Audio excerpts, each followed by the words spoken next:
Are we live? It's always weird when it's on Twitch. People, deluded. I'm back again. I'm here with my guy Curtis Shaw. You know, we're like Lautaro Martinez and Lukaku at this point. You understand the partnership, but it's his first on my Twitch channel. So yeah, large up for supporting the thing, my guy. Appreciate that. Let's get straight into it. How you doing, my guy? And bro, 24 hours away from, well, not exactly, but 24 hours away from the season kicking off now. Brentford versus Arsenal. It's here Do you now. know what? The storm's on its way, man. You know what's coming, in it when it's Arsenal in the season, man. So I'm kind of enjoying myself. You know, look at these transfer rumours before.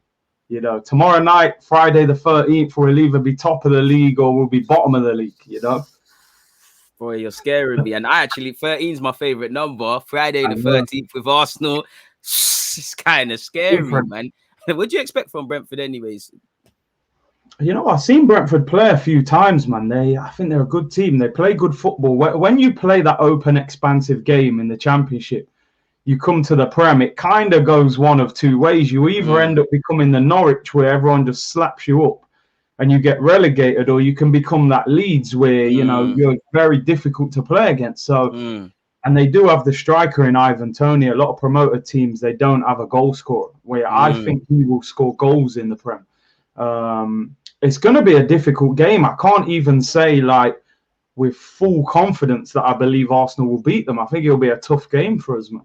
Bro, you said it there. And that's, for me, I put myself into Brentford, looking at Brentford's shoes. I mean, you've played football at a level, so you understand. The first thing I think when I think of a promoted team, you've got to be street smart. You don't get out of the Championship if you're not street smart. You look at Arsenal, we're very naive. Like you said, I can't remember if it was on your stream or my stream, but we spoke about it. It's like, if you're a striker and you come up against some of these players, you're going to fancy it. Now, looking at Arsenal, no disrespect to Ben White, but he's just joined. I don't know who he's going to partner in. Marie, I was screaming Marie in pre-season. The last game he was shaky, so you probably fancy that. And they're going to be buzzing. I'm not being funny, but if you worked for something all season and it's now here, surely you're just going to enjoy it. You're going to relish it. You know, that side or that unit, they're more optimistic. I'd say Arsenal fans are obviously pessimistic. So I'm scared. Like you said, Ivan Toney probably wants to show everyone what he can do. You know, you never know. You do business, you might get an England call up. Is his name Mbabu or something like that? Every time I was watching Brentford here and there last year, he's a tricky little winger.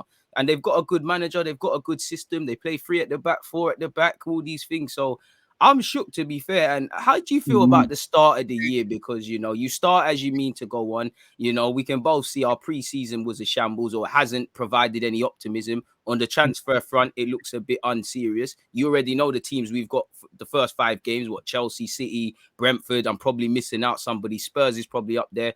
How are you looking into it? Like, are we naive to suggest that things are going to be different? You know, can you expect any difference? What's your general thoughts going into the season, Car? You already know how tough this year is for us, if anything.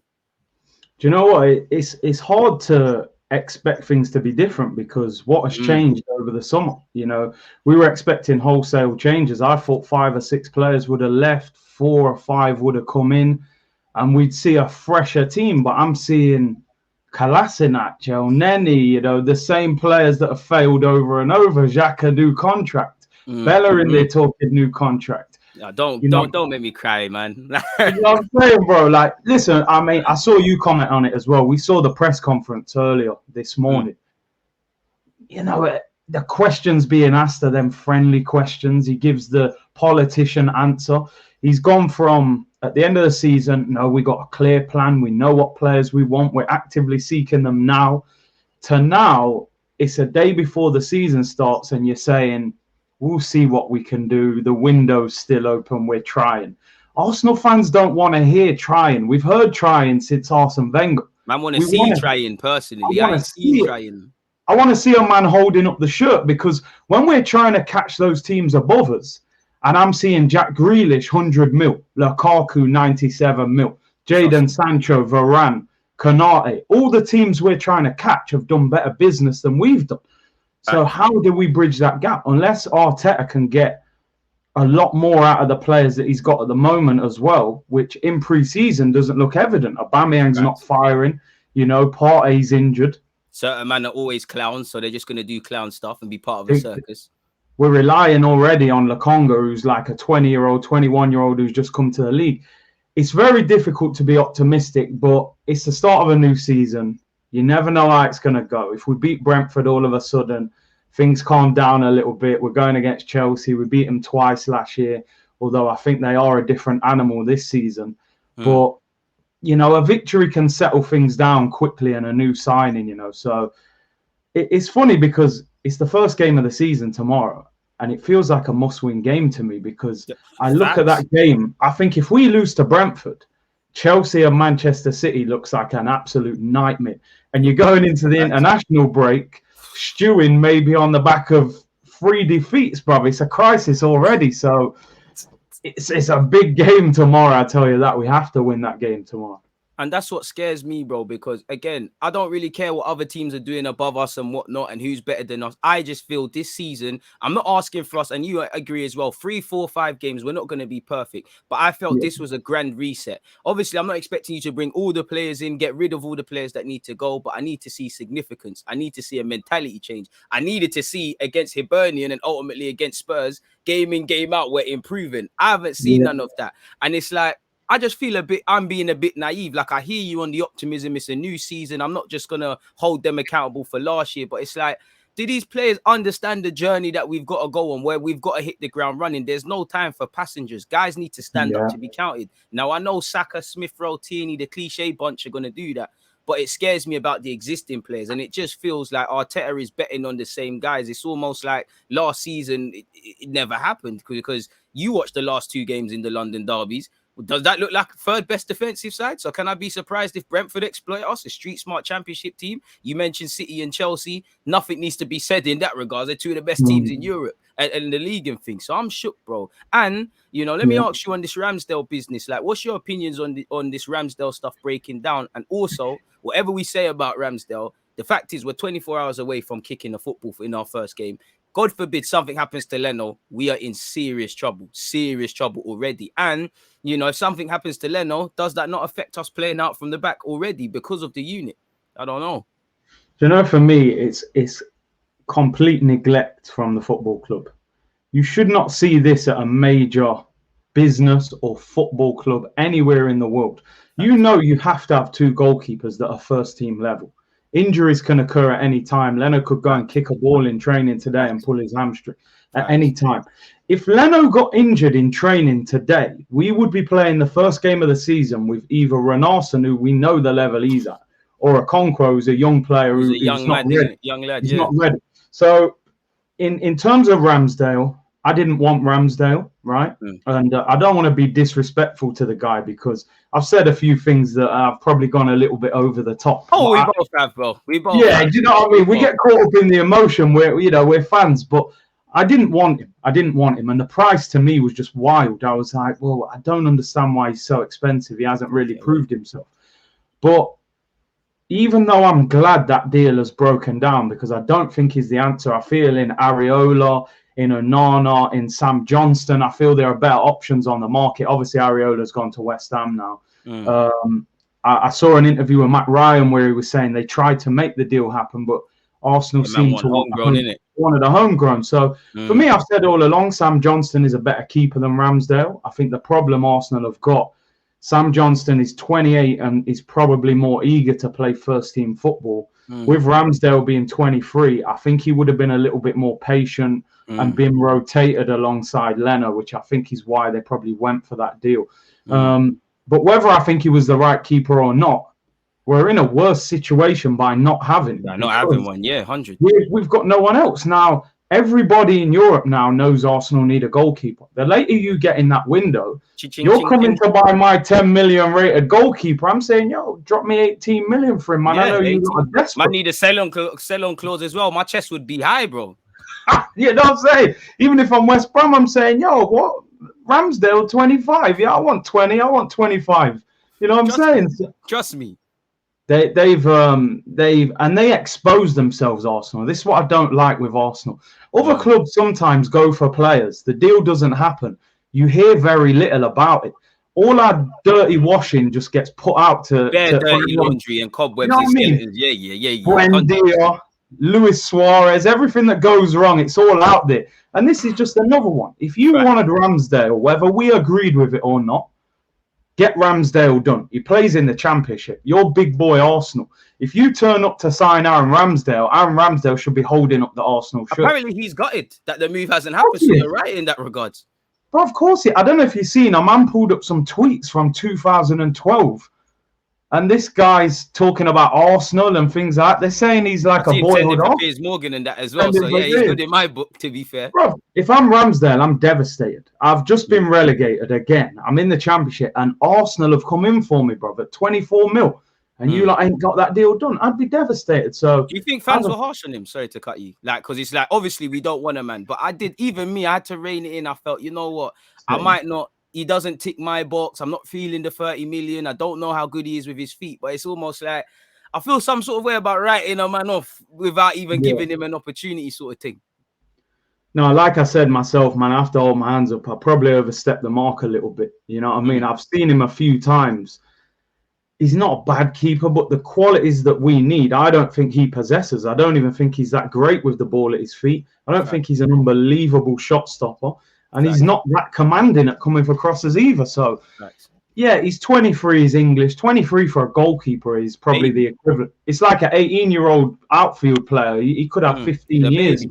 Yeah, but I just think, number one, I don't trust this goalkeeping coach because from when this guy picked Ron Arson last year, how am I going to trust this guy's opinion? You know what I mean? So, listen, what I felt was sad for Ramsdale was if he signed for Arsenal, it would have already been a toxic environment for him because goalkeepers all make mistakes.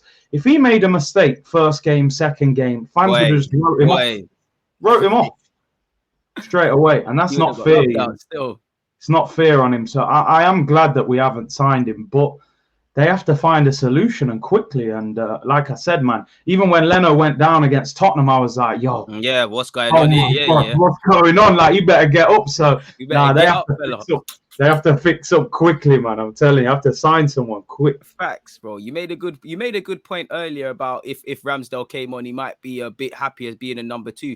For me, I think if Ramsdale signed, I would have been looking at what the club is doing because obviously they betted a lot on Leno historically. I don't want to mention his name, but we know a certain keeper ultimately left.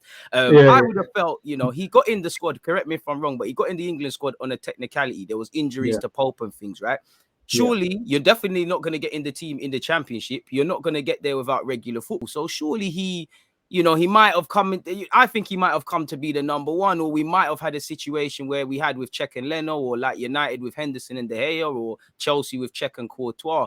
I would, like you said, my thing is how does he tie in? If you lot have done your scouting and you see what he could be like, not only at 23 but at 26 plus, fair play.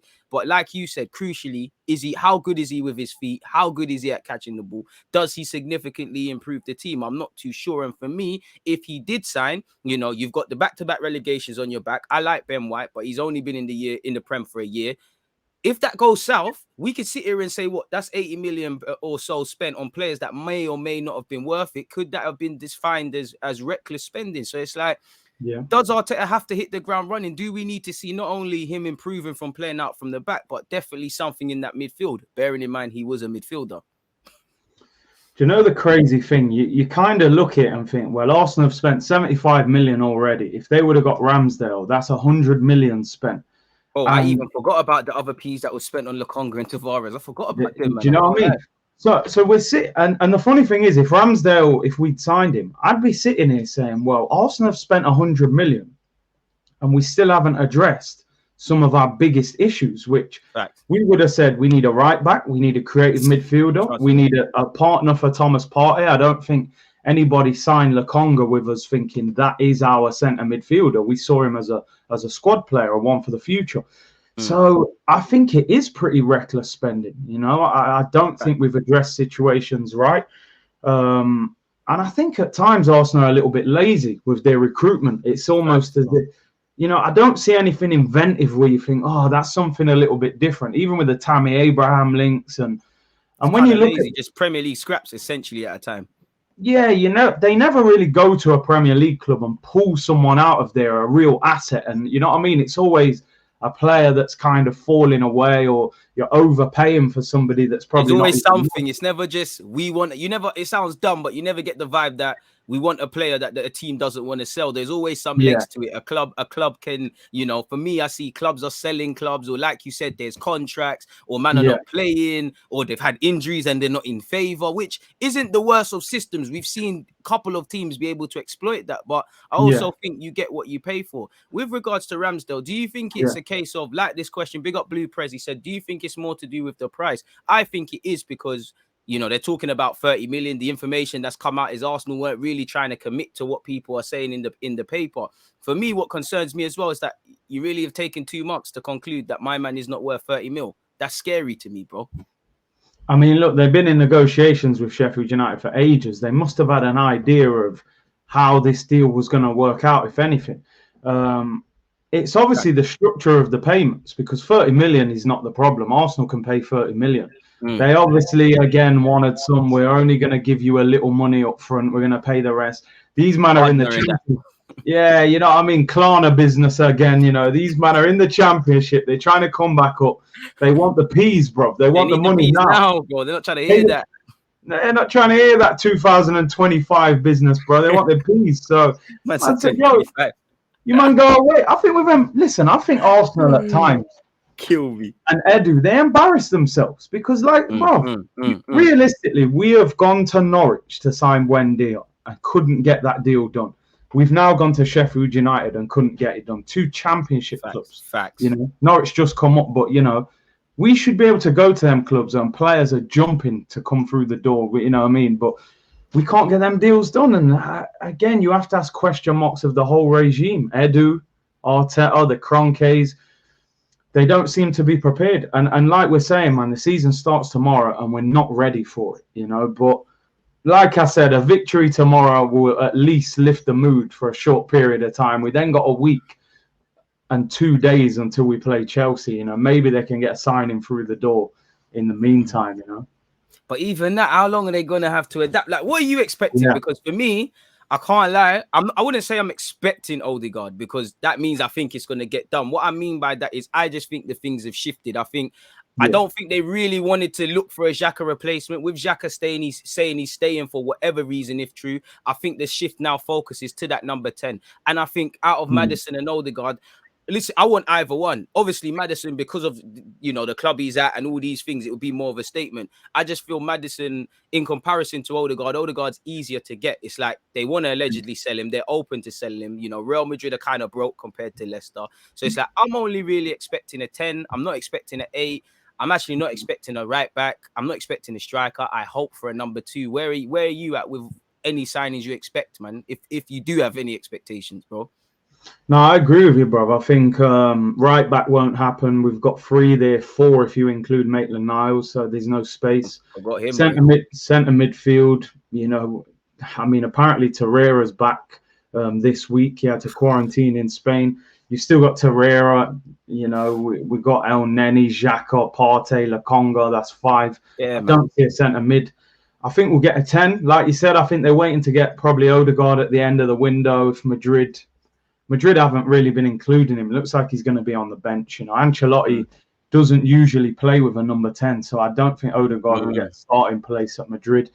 I could see as a goalkeeper and Odegaard would probably be what I would expect Arsenal to do, and that does not fill me with expectation and hope for the season. No disrespect, because Odegaard is a good player, but I just don't think that is enough. I was going to ask you as well. When I look at this now, obviously I'm not just saying Edu because he's only as good as his team. As much as I'm harsh on Edu, I have to be fair to me. It's like Arteta, as much as I criticize him, they are kind of crippled by the Kroenkes and whatnot and things like that. And I know Edu is Tim Lewis, who I believe signs off on the contracts and all of those sort of things. But for me, I thought this was Edu's reckoning. Like I said, I'm not expecting him to bring in everyone, get rid of everyone. But I thought this would have been the season where you shut a few fans up. And then really it's a thing where we can look at Arteta if you bring in these areas. What do you make of Edu's summer? Because I don't want to be the guy, but you just see pictures on holiday. You can be on holiday and make things happen, but it doesn't rub fans up the right way. Clearly we haven't addressed key areas. We've taken 2 months to conclude that Ramsdale is overpriced. It took us 2 bids to get here. Ben White, we got over the line, fair play. We have got a backup left back. We have got Lokonga in. Evidently, the midfield is in address. We weren't able to shift Xhaka on. We haven't been able to shift Torreira, and we did start off well, finding homes for Guendouzi and Saliba initially. So, where are you at with Edu? Do you know, I'm disappointed because I thought Edu had a very good January. I think you have to give him credit. To pull in Matt Ryan and Odegaard on loan with no money spent, he shifted Ozil, Socrates, Mustafi and Kolasinac. I thought that was a great January. And like you said, there's nothing wrong with him being on holiday, but when you're not signing players and the fan base are frustrated, it's probably best you don't upload them pictures to social media. You got to understand how the world works. He's a former Invincible, so I always had a little patience with him. But now I'm just like, you seem like you're out of your depth to me. When you look at his business that he's done so far, how many big deals has he actually negotiated? Thomas Partey was a release clause. You know, Ben White took a long time, and I actually think we came out of there. You know, we overpaid for Ben White, even though I do believe he's a good player. I think he's a 30 to 35 million pound defender.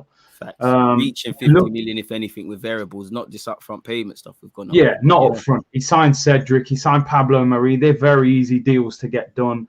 He got a couple of players on loan and Renarson. So I can't look at his body of work and say this guy has negotiated good deals. And the thing is, you know what's mad, bro? You know, every time we sign a player and they do their interview, welcome to the club, everyone keeps saying, oh, the deal took a bit longer than I expected. That's a good point, you know. Nuno Tavares cost 8 million from Benfica. What is difficult about that deal? He's a what variables? Apart from having to quarantine or anything, I can't see why it would take so long. Yeah, like I'm seeing, like I saw what 10, 11 days ago. Oh, Lukaku is untransferable. You can't get him out of Inter. 10 days later, he's in London medical. Do you know what I mean? Business, just money's down, the deal gets done. Arsenal, we're clearly always, oh, will you take this with that up front and this? There's no certainty in the deal, and this is why we're not getting big deals done, and this is why I'm now less optimistic that we will get the Maddison deal done, because the way Leicester do business, man, they want 70-80% of that money up front, and I don't know if Arsenal have got that money at the moment.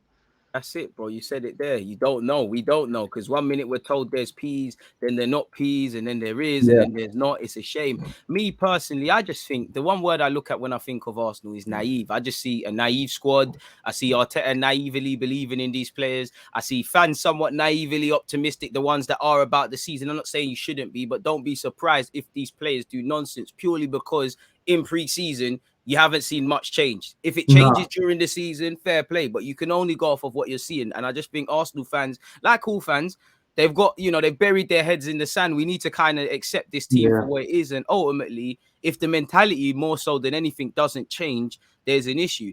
In relation to Arteta this season, what specifically do you want to see of him? We know he's going to live or die by Europe, but what kind of unanswered questions are you looking Arteta to answer for you as a fan? He's got a few questions to answer, man. I want to see a style of play, first of all. The whole time that we've ever watched Arsenal in our lifetimes, one thing Arsenal have had is style. Do you know what I'm saying? Take it away, bro. The end of Graham, the whole of Arsene Wenger, even Emery. Even though I thought Emery was freestyle football, we banged goals in that full season. Fair. We were exciting to watch that year. We need to see a philosophy and a style of football. I said many times, Arteta wants to play Pep Guardiola football, but when you haven't got Pep Guardiola players, you have to find a different way of playing. I think we're too easy to plan against. I think we almost know what Arsenal are going to do, and you can set them up, make them fall for the traps. Facts. I'm disappointed with how much lack of cutting edge we've got. In that Tottenham game, I'm looking at it, I'm like, you got Pepe, Aubameyang and Lacazette in attack, and we just look like we're not going to score a goal. We look like we can't create chances. Players look like, there's no plans in the final third for me as well, man. It's like you get there, no one knows what to do. Yeah, it's very individual. It's like Aubameyang gets the ball, you want him to run past someone and bend it in. You don't see little 1-2s and movements and understandings. It's very slow and timid. So he's got to get a lot more out of this team. And the thing is, I hate to sound so pessimistic. The season starts tomorrow. It's not pessimistic, bro. You can only go off what you see. Like, you can only go off what you see. If it's pissing down with rain, why would I tell subscribers, or why would you tell subscribers it's sunny outside? It's silliness. You can only go off what you see, bro. Definitely not pessimistic. It's true, and it's raining right now. Let's put it that way in Arsenal, man. So I don't know. Listen, the window's still open. That's the only bit of optimism that I've got. It's like, get some signings in. But the funny thing is, Mikel Arteta himself was a panic buy from Arsene Wenger last day of the window. So I don't want to see him going down that same route, grabbing any half player on the last day of the window. You know what I mean? So it's so true, and Adifi, you're right. It's mad, bro. You remember that window, man? Yossi Benayoun, I think even Mertesacker, maybe Santos was there. Yeah, Park Chu-young. Yeah, that was just a marketable signing. I don't think you ever see him kick a ball apart from the Carling Cup for our club. No, that was a mad one. So yeah, man, Arsenal, they're the gift that keeps on giving, man. But I don't know. It's looking sticky, man. I feel you on that point you made about, you want to see a bit more from Mikel Arteta, because what scares me is that you look at the club and you can say, yeah, you need new signings. A lot of these players are just a mixture of bad players, bad habits, bad decision makings, whatever. But then I look at it, I'm like, cool. If I grab you a creative man, am I going to instantly start seeing goals and assists and more creativity if the midfield isn't patterned up? You've got Ben White. Ben White's only as good as our defensive mandate. I don't care for finishing third for clean sheets. We know we're a shit defensive side if we're real with ourselves. And that's what scares me. It's like we finished 9th for attack. Aubameyang, Lacazette, Willian, Pepe, anyone who didn't do it from August to May, not periods, they have to ask themselves questions. But surely a byproduct of that is Arteta. And I just see it. It's now, I've got to see bravery from Arteta. I like that you're reactive when you play these bigger games. But our problem was, in my opinion, the smaller games at times. We're going into it acting like we're playing City every week and things like that. And it's a bit naive. And I that's what I want to see from him. How long do you think if things go south, where do you see it? When do you see it being cut off? Is it December? Is it October? Do you see him lasting the season? I mean, from a fan's point of view, I think he's got a couple of months and they'll be on him. It's just whether this board have got the ambition to make a move on him if it's not working, because they've invested so much into him now. They've brought his staff in. They upgraded him from head coach to manager. The thing is, in the background, the fans will be looking at it and going, Antonio Conte, Zinedine Zidane, 2 top quality managers are out of work. The problem is, I don't see Arsenal sacking Arteta, giving one of those guys the money that they would want. In it, yeah. Yeah, do you know what I mean? And giving them the money they're going to want as well. So I think he's under a lot of pressure, man. And it's sad. I think it's going to become very toxic. I do, because this isn't a new situation. It's not something that just happened. The fans have been putting up with this for a long time. It's full circle, bro. Life is just repeating itself at Arsenal, bro. It's just a different manager, maybe some different players, same old-ish. And that's the problem for me. I said at the start, naive. I think Arteta is very naive. I go back to last season, he made a lot about, and he's not wrong. We need the fans this, the fans in the stadium. I'm like, yeah, I hear that. But do you genuinely think the fans are going to be moving positive and things with the stuff you have? You lot are lucky that in one of the worst seasons I've seen at home, our away form was great, but at home we was a shambles. You know how it goes because we've been there. Fans are there at the Emirates. We're not the loudest fan base anyways, but we'll make it heard. It would have been long, man. Do you know the thing? What's crazy? People, when we speak about the negativity, but when you flip it, when something good happens at Arsenal, we're such a positive fan base. When we make a marquee signing, Thomas Partey, Pepe, we go mad. When we beat Man United at Old Trafford, we're on the stream the next day. Yo, you know what I mean? So when they give us something, 100%. When they give us something, we give it back. We feed them that energy back. Yo, we signed this player. We won this game.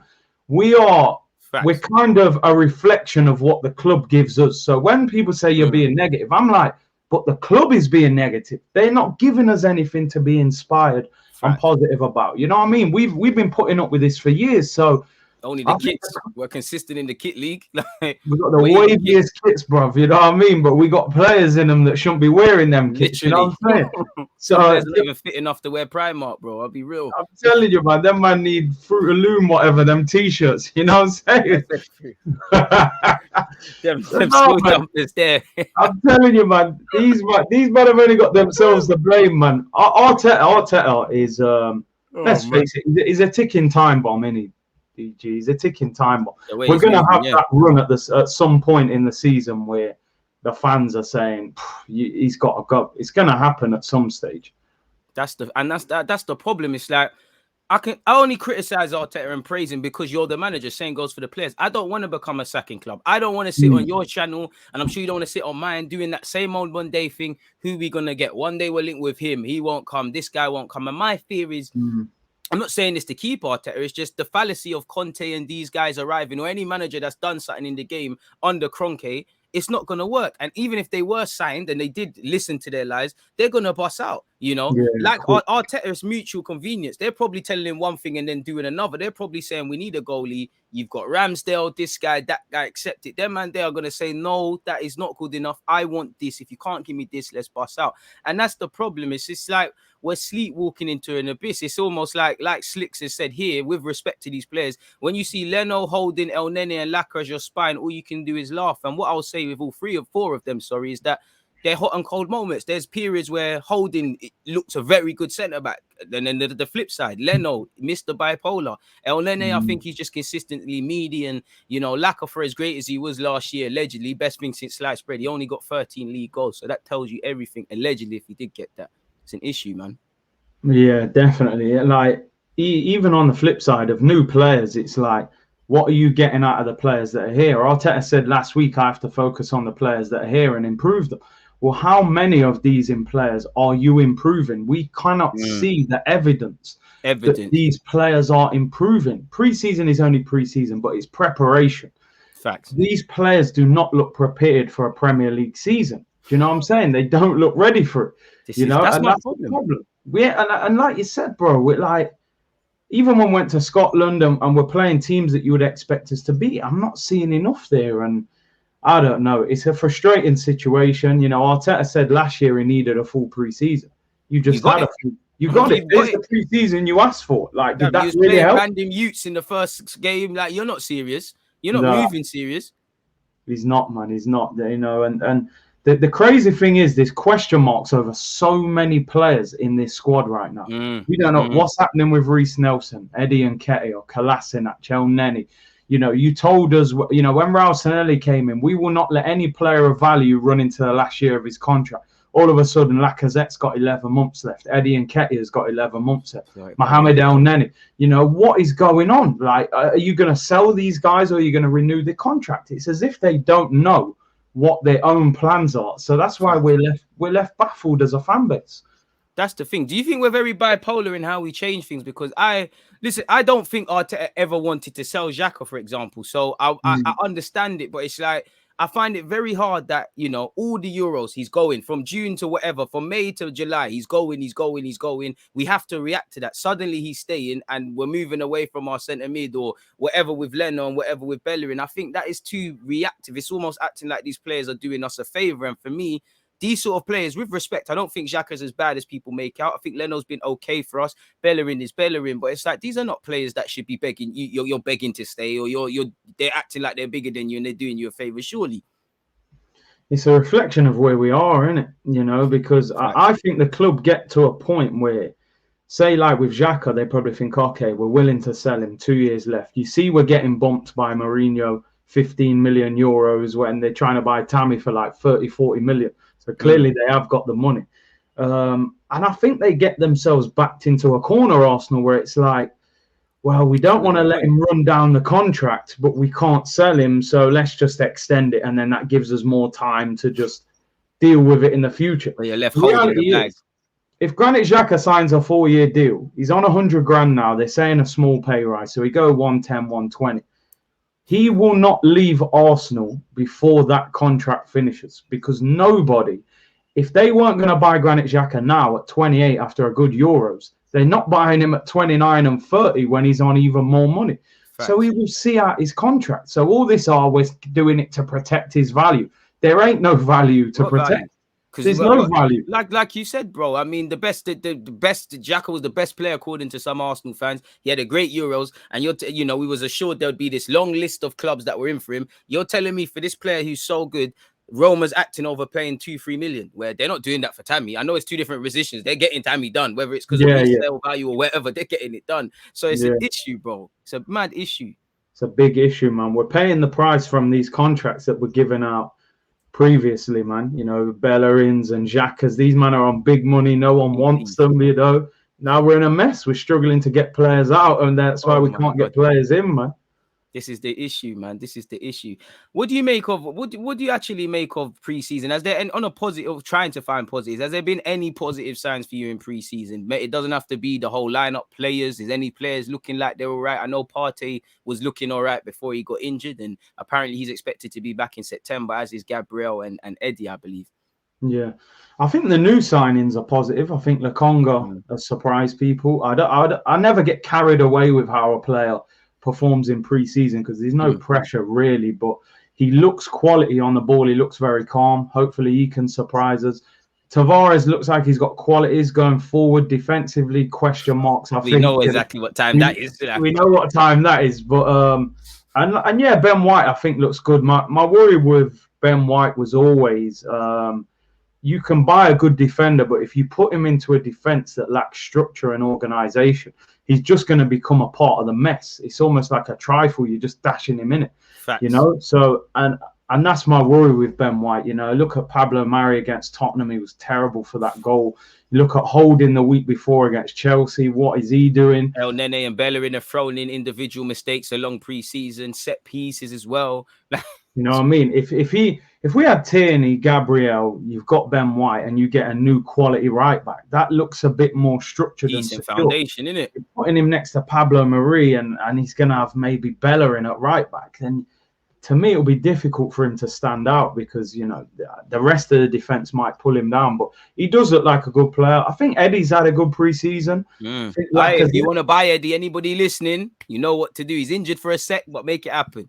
I wonder if that injury costs him going now. I know he's only out for a few weeks, but I reckon. I reckon he's running down his deal. That's just me, innit? I reckon he's running down his deal. I don't know how. Allegedly, Brighton won him. Allegedly, I mean, we dealt with them for Ben White. If they really did want him, indirectly, some talk surely has to have happened. I mean, him and Nelson allegedly have contracts there. They're not signing it, and they both need to play football. Both of them can't have a season like we had last year. So I think he's running down his deal, man. Like someone said, I like Eddie, but he's not it. And for me, that's 15 million plus a sell-on clause walking out the door if you let him do that. He should, like you said at the start, shouldn't be in this situation letting people run down. And especially whatever you think about them young players, they're actually assets. He might not be your household name, but he might be able to make you 10, 15. That's more than what we're getting for El Nene, who we've tried to sell, more than what we've got for Xhaka, more for several other players. So it's a mad one. Well, we don't utilize our youth team players enough because, like you said, if Eddie Nketiah played for Chelsea, top under 21 goal scorer, you'd see 20, 25 million coming through the door. Man got nearly 20 million for Solanke. You know, I mean, Liverpool when they sold Solanke and that. Their frauds can be committed apart from us. Do you know what I mean? If I'm Eddie right now, I'm probably just letting that contract roll down. I don't think I would. If you think, look, there's no point me staying here, I'm not going to get a chance. He might as well let it roll down because other clubs will take him. He'll get a bigger wage. So I don't blame him. But and the same with, I think Nelson's got 2 years left, but you know, it seems to be uncertainty with him as well. So no, I think some of the young players have done well in pre-season as well. You know, Balogun's looked sharp. Hasn't really finished. Really had a fair crack in it. He ain't really had a fair crack, but you know, it's nice to see him involved. Martinelli apparently came straight from the Olympics with no holiday, and he should. Do you know why I rate that? Because it's not that I don't think Arteta doesn't rate you. I think fans make a big song and dance about it, but clearly you're not in his plans for whatever reason. He's not playing you through the middle because he doesn't feel you can give that. Off the right, you still got a lot to work on. Off the left is congested. Plus, he always talks. Arteta indirectly said him and Tierney don't really work well together in his eyes. So I like that from Martinelli. He wants to get in. That kind of sets me up for my next question. It's like, what do you want to see with Arteta with the young players? Because I don't think you can win. I think people cry for young players. They're thrown in, then they hold them accountable. We still need to get 3 points. I just feel he has buckled on it. You know, that's kind of why I don't want Tammy, because I haven't seen much change in the young or untested or rough diamonds that you have, and you're going to add more to it. It doesn't really make sense. So it's like, I feel he's buckled under the pressure. I feel when times went hard, he went with Xhaka, he went with Leno, he went with Bellerin, he went with certain players who have let him down. I think when it's been time to play Balogun, to play Martinelli, to even, I know he's not young, but he's young in comparison to Blood Pepe. I think the harder decisions, Arteta's ducked away from it. Martinelli as well. Why do you think that is this season? Do you want to see more of use of these young players? And do you think he will? Listen, I hope he does, because I think the youth players or the younger players are some of the biggest positives that we have at the club. I Facts. just think when the pressure is applied on him, it's like he always goes for experience, Facts. and that hasn't worked for him. Let's be honest. Your Willian, your Xhakas, these guys have Oh man, not forgot pulled you out William of was the a race. footballer here. Oh my god. Do you know what I mean? He's still here, bro. You know what I mean? So, no, listen. I want to see people like Martinelli playing, man. You give him a new contract. He's got massive potential. I do think some of the fan base exaggerate the level that Martinelli is at the He's moment. currently I on think he 100%. needs to prove it a little bit more, but he clearly has massive potential. Yeah, I think Arteta's got to give these guys more game time. Even you look at Nelson, I wouldn't mind Nelson staying it, but Bro, man it's got just 70 odd minutes of Premier League football last year. Does he deserve that in comparison crazy. to William? It's crazy, isn't it, man? I mean, he should have. We spoke about it. He should have gone on loan last season. You look at what the loan did for Joe Willock. Nelson should have gone to a Premier League club or even a good Championship club on loan. But he's got to manage these guys right this season. Even Smith Rowe for me. I think this is why I really want Arsenal to buy another number 10, because I don't think Smith Rowe needs that pressure on his shoulders all season as the only option, because he's not the most creative of number 10s. He's He's a bit only more. done it for 6 months, bro. Like, let's be real. I love him, but you can't, bro. He's done it for 6 months. It's been a great 6 months, but it's very different, like relying on the man. And you know how toxic it can be. Certain people stop hearing about that. Certain people stop caring about that. Yeah, no, and sometimes fans run away with the level that these guys are at, and it Facts. it creates false expectation of them. So, but listen, we've got good young players, but I don't think it is the young players. I think more I'm looking at the experienced players, because I'm looking at Saka and them man and Smith Rowe. They stand up to be counted. Them man performed. I'm looking at your Aubameyangs, your Lacazettes, your Pepes, your Tierney's, your Xhakas, your Parties. These are where the biggest question marks are for me. Them man have to step up, because I'd be embarrassed if I was an Aubameyang and these young players are outperforming. Everyone's thinking of Arsenal. We're thinking of them, yeah.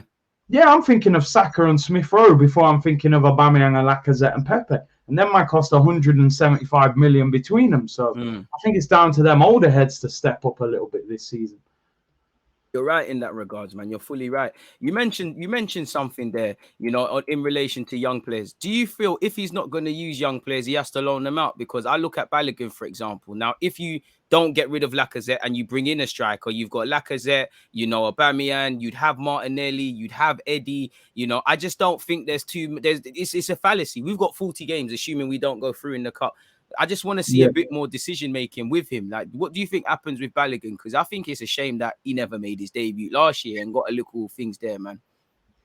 Yeah, I think Balogun needs to go on loan. I would have liked to have seen him involved. I think if we had Europe, you could have definitely kept him around for the Europa League games. But with no Europe, like you said, we've only got 2 cup competitions. The FA Cup doesn't start for us until January. Carabao Cup obviously starts sooner. So I still think when I look at Balogun, as much as I rate him and he's talented, he is very raw. I think he does need untested in that, yeah.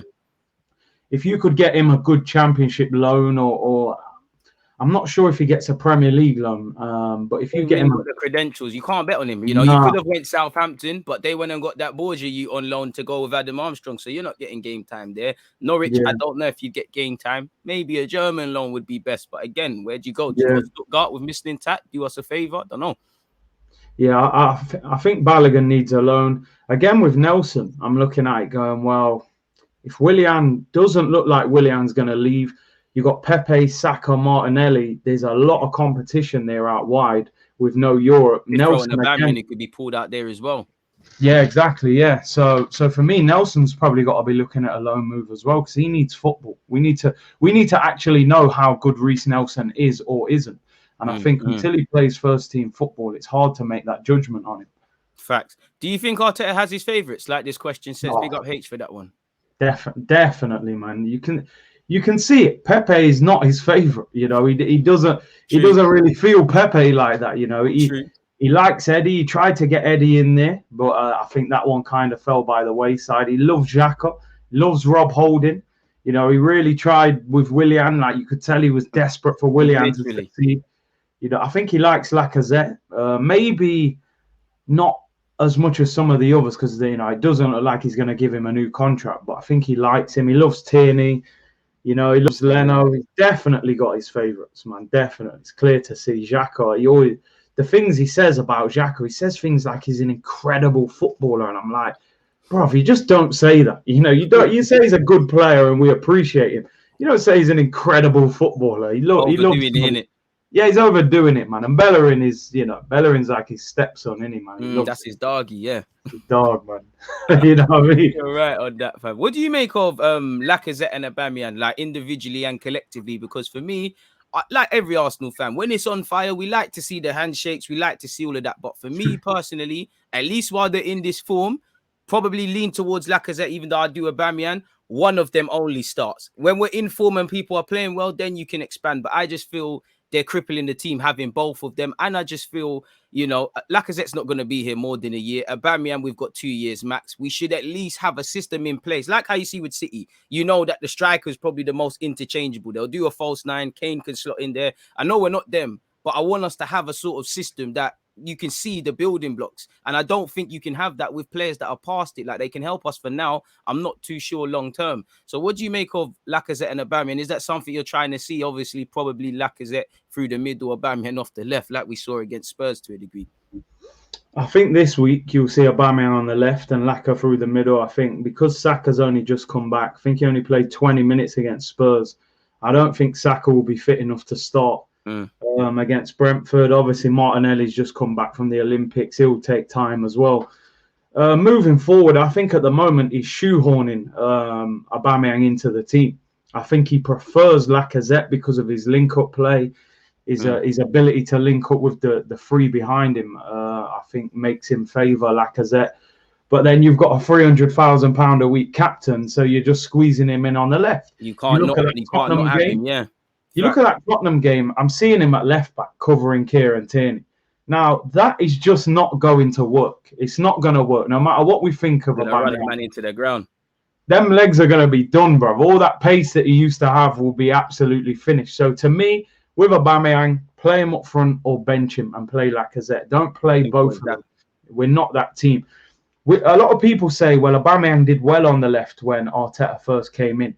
We were playing three at the back. He's not doing that now, so it doesn't matter. If you're scoring, it doesn't matter. You're not doing it now, bro. Not doing it. You're not doing it. He's not the same guy he was. Change up something right now until it works again. Yeah. For me, Aubameyang on the left is. When I see him there, I have to squint my eyes. Like, it's horrible to look at. You know what I mean? I just see a man on the left. He can't really dribble too good when he's running at the right back. Really? Yeah, man. I'm like, nah, man. Just get him out of there, man. So. The problem you've got, though, if you drop Aubameyang for Lacazette, you've then got a guy who's going to probably leave at the end of the season in Lacazette. You're then going to disgruntle your captain, your talisman, your highest paid player. Is Arteta going to want that kind of problem in the dressing room? And Aubameyang looks quite influential. So I think you may see a situation when Saka's back where Aubameyang plays and Lacazette gets dropped. Probably see something like that as well, because it's a catch-22. I feel Lacazette's never going to be a predominant goal scorer, but he is better than Aubameyang at this current moment in time in terms of how he's playing. You have the link-up play. I personally feel with Aubameyang, and I'm not against him playing off the left because the man said he doesn't mind it. I do think there's goals you can get. I just think something's changed from the way he used to play on the left to how we're doing it now. Obviously, he's very service reliant. I definitely feel the way he is right now, there should be more service. But I fundamentally agree with what you're saying. There's no point displaying them. Would you make this comment? Because I don't think he's wrong. Xhaka he's been integral under three managers. Some would say that ultimately led to their demise, but there's no smoke without fire. So where are you at with that comment on screen? With Xhaka's been through three managers, so he must be doing something right. I think this comment's very subjective. Whilst I hear what you're saying and I respect what you're saying, Arsene Wenger bought him, so Arsene Wenger was always going to play him. So that one doesn't really count. When Emery came to the club, you look at the budget he had the first season. Like we signed about 6 players for about 70 million. He didn't have no money that year. We were buying Socrates and Lichtsteiner and man like that. So even if this guy didn't want Granit Xhaka, he had no choice. You couldn't move him on. So he had to use it. And I remember Emery said after he left, didn't he, that he wanted Fabinho. I think he wanted Thomas Partey as well a little bit earlier. So he clearly wanted a different option. with Mikel Arteta, I mean, he could have sold him when he first came in, but I think he just thought, keep the ship steady, I'll keep him rather than sell him. Not act up too much. And then let's face it, this summer he would have gone. If Mourinho would have paid 20 million, he would have been gone. So whilst he's seen off 3 managers, he hasn't exactly, been a success under any one of those managers. So it's a little bit subjective. I think we're more stuck with him than anything else. That's it. And I would say, you're not wrong. I do think Xhaka has a bit of misunderstood genius about him. I do think he is scapegoated a bit. But like I said, bro, it's not solid foundations. And ultimately, there's a reason, not just through Xhaka's fault, but there's a reason why certain individuals, since we've been at this team, Arsenal can't be mentioned with anything positive in that regards. I meant to ask you at the start, and I forgot, and I've got my notes here. Centre-half partnership. Now, obviously, I know you're probably of the thought of, Ben White, Gabriel / Saliba, something along them lines. But at least until September or slightly into September, there's no Gabriel. Saliba's not here for part of the season. I was thinking Ben White, Marie, because I feel up until the Spurs game, Marie's looked all right. Now it's a bit flipped on its head. So where are you at with the centre-half partnerships? At least to start the year. No, see, it's interesting, isn't it? Because I saw someone saying, would we be better off playing Holding and Ben White? They're both English. Maybe it'll be an easier understanding. But I just don't rate Rob Holding at all. To be honest, I don't particularly rate Pablo Mari either. But neither do I. I think there's a lot of propaganda around that guy, man. Even though I don't think he's bad. I haven't seen a player. Is it just me? Because I think I'm moving mad. It feels like he's played 3-4 games and everybody just says he's the best thing since sliced bread. When I don't think he's bad. I think he can be used in the squad. But it's like our fans put him on a level that he's absolutely not. And he's not the worst centre-half. I just don't get it, though. I think with Pablo Mari, when you're that slow, which let's face it, he is slow. But you've got to be able to read the game very well when you're that slow. And at times he doesn't read the game amazingly for a guy with that lack of pace. So, and 26 years of age. You're probably one of the oldest I call you sensible centre-halves, because realistically, there's a couple man here that we don't class as them, but he should be the most solid reader of the game. And like you said, it's not really there, fam. Yeah, look, I think as a matter of just like picking the best of a bad bunch, I would probably go with Pablo Mari next to White, just because the left side, right side thing. I do actually think Chambers is a half decent centre back when I've seen him. He's not bad. He's not bad still. He's not bad. I mean, he's not the answer. Let's face it. We still need a better centre back. I think when Gabriel comes back, that's the partnership. But at the moment, I would probably go tomorrow. I'd go with Pablo Mari and Ben White, but it's not rock solid. Let's put it that way. Set in stone, innit? No, it's not. It's definitely not. And it's like what Steven says here. Marie's a decent player, just not for a fast-paced league and a high-pressing team. Yeah. I think you can get away with him in the Prem, but it's more you'll get away with him in them games where, ironically, that we couldn't take 3 points last season, like the Crystal Palaces, where we're all in their own half. As you saw, you buck a Spurs, you buck a Chelsea. He's forced into wide areas. There's problems. You look back to the game at the Emirates last season when we beat them. He conceded a penalty. He got away with it. But that game, he was kind of shaky. I like Marie. I think he's not, he's okay for the squad. You can sell him in a couple of years, but he's okay. One thing I like about him is he might be a bit shaky, but he knows what he can and can't do. Some of these centre-halves, it's like they got a false sense of security. They actually think they're Beckenbauer and things like that. He knows when I can and can't play certain passes. But you're right. But that's where I get Arteta, because it just feels sometimes, as in a 38-game period, surely how you play against City, for example, is different from Chelsea. Sometimes I don't feel the right personnel are selected and they're kind of hung out to dry. No, I agree with you, man. And like someone saying there, I think Mertesacker was a better reader of the game than Pablo Mari. For sure. And he was very slow as well. I personally think that I don't know what was the purpose of signing Pablo Mari. It was obviously just as a squad player, because I've never seen enough in him to believe that he can play every week in the Prem and make it, and we can be successful. It's an interesting one with him. I believe he hasn't been capped for Spain either in his career. He ain't got none of them things there, man. He got no caps. Like you said, in a slower league, if you defend on the edge of your own penalty area, you probably look like a really good defender. But when we're trying to play high press, the fullbacks are pushing up high. You start dragging him out wide, it's problems, man. It's problems. Suicide. And that's the thing with Arsenal. Go on, bro. Sorry to cut you off. Did you see what Hudson-Odoi did to him the other week? This is what I'm saying, bro. This is what I'm saying.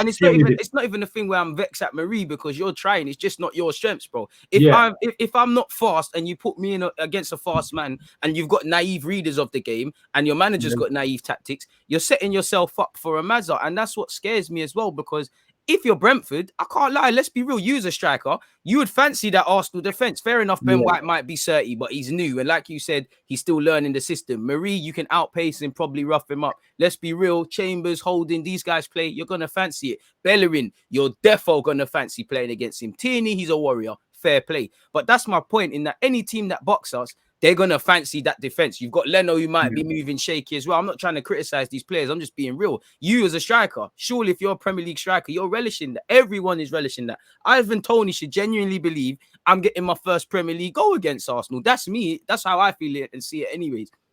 Bro, if you're Ivan Toney, you're sitting there thinking, yo, I can't wait for tomorrow's game. Do you know what I mean? None of these men are going to rough you up, going to, elbow you in your head. These are man Yeah, you can probably rough them. I would say our defenders are too nice. That's what I would say. They're nice guys, man. You know what I mean? They'll hug you and swap shirts with you after the game. We ain't got one defender that is like, yo, you're going to have a problem here. Them Sergio Ramos was that, but he wasn't good. He'll get sent off doing it. You know what I mean? Yeah, man. We are a nice team. We're a nice team in general. I think the whole team is a bit of a reflection of that. You saw, when my man's squaring up to Arteta, Yeah, no one backing it. Even someone got clamped in that game, and we're all tapping and stuff. I was like, fucking Pepe, Dele Alli just clamped Pepe, man, and I'm like, what? This should be going off. Yeah, it's pre-season, and man are doing that. Like, kick him up. Like, we're too nice, and I think that's do you know what it is? As much as we could sit here and we've spoken about Arteta, and I'm not excusing him, that's the double whammy. Is that you've got the owner who doesn't give a crap, you've got incompetence just below him, and then when you break it down to the players, as much as it's on Arteta, football yourself. Your manager could give you the playmakers, give you bare chances, but Curtis Shaw has to be the one to score. I have to pattern my finishing. It looks like these players don't arrest mistakes and stuff for themselves. It's like they're not mentally there. Like, I was at the Chelsea game, and what I saw genuinely was naive tactics and things like that, and all the obvious, but fundamentally players didn't trust themselves and they didn't trust each other. So for instance, if the keeper doesn't trust the centre-back don't trust certain midfielders, bro, how are you playing out from the back? It don't make no sense. Exactly that, bro. Like, and I'm looking at certain things, and like someone said there, is it Addy said Louise was the only one with the dark arts, and I agree with it. They understand it, and even like Kem saying Rudiger, these man know, and I love it. Yeah, you need like when we used to play against Diego Costa. Everybody hates Diego Costa, but you would love to have him in your team. We need them, man. Yeah, we need them, man, in our team where we're going to have a scrap. We're playing Ivan Toney this week. He's going to be up for it. He's going to be thinking, I can score. Next week, you're going to have Lukaku. Yeah, he's going to be thinking, I'm getting off the mark. Giving me optimism, bro. Bloody hell. He's going to roll someone. Move out the way, bang. The week after we go to Man City, we know what happens at Man City. They might not even have a striker, but it's still going to be long. Grealish going to be thinking. They'll probably play Zinchenko up there, get a hat trick or something, man. You know what I mean? They'll play Ederson up top, Literally. Bro, Ederson's probably better at building than certain centre-halves and certain midfielders. I'll be real.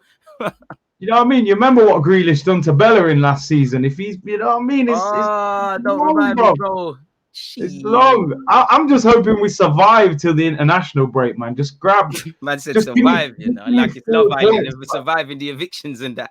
Bob, I'm telling you, Big Brother settings, man. No eviction. You know what I'm saying? Beat Brentford. We'll take a draw against Chelsea, man. And City, we just write that off. We'll put that down to experience, man. The learning curve. Oh my God. You know what I mean? Well, you said for Joe Willett, man, because on a serious note, obviously his future is speculated. Apparently there's to and from him with Newcastle around personal terms. They're reaching an agreement. Obviously, for those who don't know, apparently a fee alleged to be around 25 million has been reached. What's your feeling on Joe and the knock-on effect? Do you see that as we're signing the midfielder? Well, it looked like we were selling him to go and use that money for Ramsdale. What do you see it there? Did he force the boat? Did the club force the boat? Because I don't think he would be first on the selling list, but he's probably one of the only players that look something close to attractive for someone to buy. No, I agree with you. I think ideally Arsenal would have kept him, but I think I think, like you said, they've gone through that list that, there are 4 or 5 names you would have sold before Joe Willock. And I just think because there's been no interest in those players and we haven't made no money, we haven't sold one player this summer for money. We've got We've only 3 sold players. kids, bro. We've sold kids. The under It's only 23 kids. people, Mertesacker, they're doing their jobs better. We haven't made no money. Mavropanos, Saliba, Guendouzi on loan, David Luiz released, and a couple of loans went back. No one's been bought. So I think they got down the list and they've said, you know what, man, Newcastle, the money's on the table. I don't think he would have started for Arsenal anyway in this system. And I think they've had to take the money. I mean, I'm just seeing now that they reckon there's been a breakthrough with Joe Willock. They were saying that it's personal terms, isn't it? They're saying he's agreed a 6-year contract, 5 years with a 1-year option. So that's a big contract. Look at them tight. See, look at Newcastle tying people down even more, and they know they're gonna make resale value. We're giving man a 3-year deal and then acting in the last year of his deal. Exactly, you know what I mean? And them man know if he has another good year, they'll sell him next year for 50 mil if he does well, quickly, So Arsenal need to learn off that. But no, I think with Joe, man, it's a shame because he's got qualities that we lack. We don't score goals, but I think we need money, man. We need money, right? And we need to sell another couple more as well. So I think he suits Newcastle. He'll do well there, but we need the money. We need to reinvest it properly, man. Not in Ramsdale. Ramsdale just caught it straight here. I think there's been a development. I don't know if this is true, but someone said Martin Odegaard has always been Arsenal's priority more than Maddison. The Arsenal board now waiting for Real Madrid's final decision on Odegaard's future. There already a bid for the Norwegian talent. Joe Willock deal with Newcastle will be completed soon. Where are you at with that? Because we kind of indirectly spoke about it. Look, we both thought that is something we'll do more than the Maddison thing for obvious reasons. Hey, it's risky, isn't it, man? When you're waiting on a deal, it seems like they're putting all their eggs on this Odegaard deal. Like, if Real Madrid get to the end of the window and go, nah, actually, we'll keep him as a backup, then what do we do then? We're going to panic buy. You know what I mean? To buy us on a 3rd-year loan. Why not? Don't. Do you know what it is? Like, if I'm Arsenal, I'm saying to Real Madrid, right, I need an answer by this date. You saw Steve Bruce. Steve Bruce said, listen, we need to know by this date because if Joe ain't coming, we need to get someone in. Pattern something else, yeah. You don't see that from Arsenal. I feel like Edu's going, give us a ring on the 31st. Let us know what you're doing, and if not, we'll go and panic. Just say, listen, next week if we need a decision or we move, we'll go and buy Maddison. We'll go and buy. Fact. I think it's risky to wait around because if I was a manager, I would want the majority of my signings before the season. Now I know things open up. The window's starting to open up now. Lukaku, Messi, Grealish. So things will start moving. But at the same time, we should have had our main business done by now, in my opinion. And just maybe you need a few bits and bobs. But we still need to get the main. We still need to get our main business done. And I don't think we're going to have the money to do it because once the goalkeeper comes in, that's 100 million done. We ain't going to get much more than that out of a Stan Kroenke, budget. So it's worrying, man. I'm reading that Romano thing, and even James Ollie saying that Maddison, Aouar, and Odegaard, are still targets, but they need to make their mind up and get one of them in. That's what scares me. It's because I just see us. I don't know. 1 minute the bread's there, then the bread's not there. I just see us getting rid of Joe. Eddie and Maitland might get thrown into that. We might get a couple of loan fees for Torreira, and then we'll go about it. For me personally, I would prefer Aouar because I think you need that man in the middle of the park. Aouar and Odegaard. I'm not gonna. Obviously, I prefer Maddison and Aouar personally, but I think it's more attainable getting them two because Real Madrid look like they'll be open to selling him if you put the money on. Leon are broke allegedly. There's no legit reason for Maddison to join us for sporting reasons, let alone agreeing a fee with Leicester and all of these things. So I don't get it. And I agree with you. It's like the bulk of the business needs to be done. Clearly, Joe's been messed about. Like we said, we're going to keep him and then he's going to go and then he's going to stay. It scares me. Like you said, the bulk of the business needs to be done. If you got your centre mid, your right back and whatever, I'd say, all right, cool. You know what? You got a bit of time. Go get your second choice keeper. Or if you did all this business, cool. Let's dedicate time to getting rid of Lacazette, seeing what can happen there. Then you might get your Martinez's and what's the other one? The Fiorentina striker and all these other names. All of them names there. Like my man said, all of a sudden, 250 war chests, be excited. Daniel Ek involved. Where is all these things now? Right, so Mazza.